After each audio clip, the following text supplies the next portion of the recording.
Hello everyone, I'm Prakash. In this video, we are going to discuss on how to use Kafka connector in both batch and real time in the Informatica Cloud Data Integration. Let us see the overview of this Kafka connector. So, what is Kafka?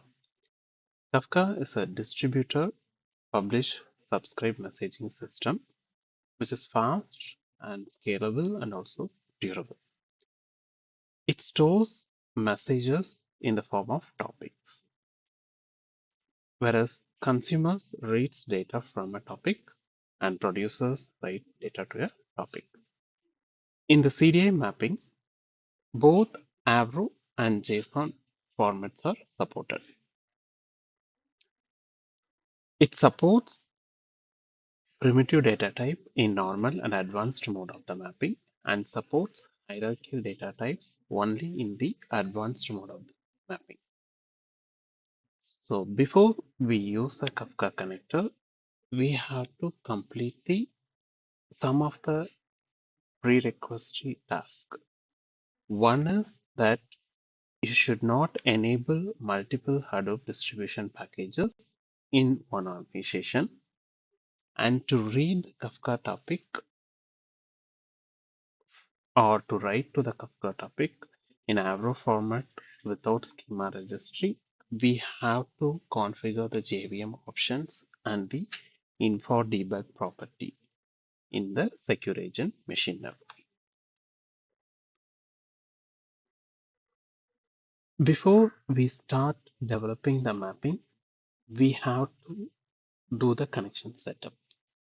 Okay, so to configure the connection setups, we have a Kafka broker list should be mentioned in the connection with this particular format.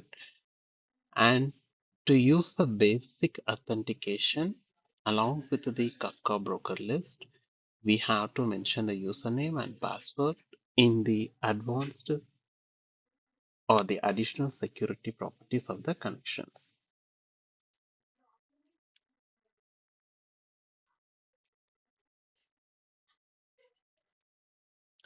First, we will discuss on the batch mode. So create a mapping with sources Kafka. In the source advanced property, we can see the start position offset. There are three types in this. One is earliest, another one is custom, and the last one is the latest. So what custom is going to do is, once we mention custom start position timestamp, it will start processing all the records as a batch mode. If we select the earliest, it read all the messages available on the topic from the beginning based on the custom start position timestamp. And the last one is the latest. Latest will read messages received by the Kafka topic after the mapping has been deployed. So now in this one, the connector mode is selected as a batch. So it will start going to load the data from 25th May 2025. So in the DB, we have 286 records. So it processes all the 286 messages and it get loaded into the topic without any issue.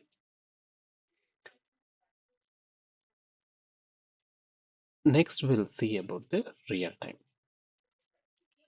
In the real time, same, you use the sources Kafka topic, and in the advanced section, instead of batch, we have to select the real time.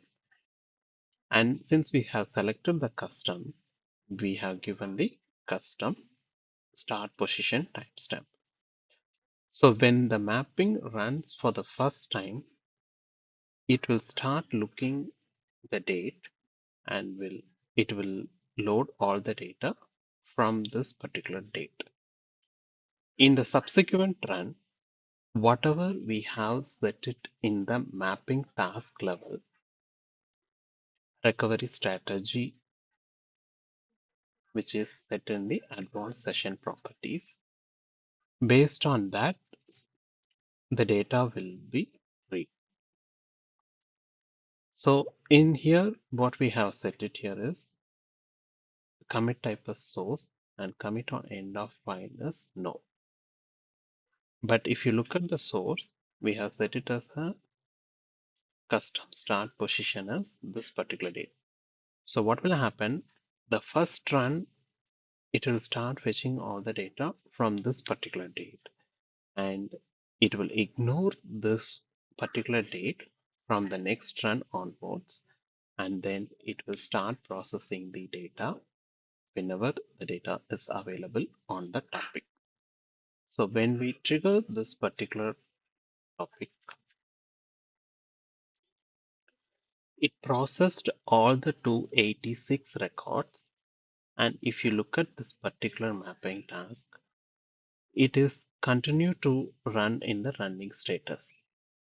So whenever any new data is getting published into the topic, the mapping will continue to run in the real-time mode.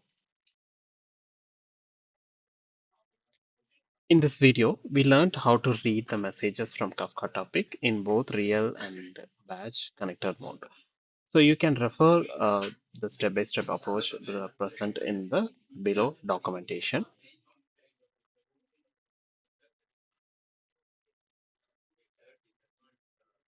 So we would like to hear from you. So kindly reach out us on the below email ID if you have any feedback. Thank you.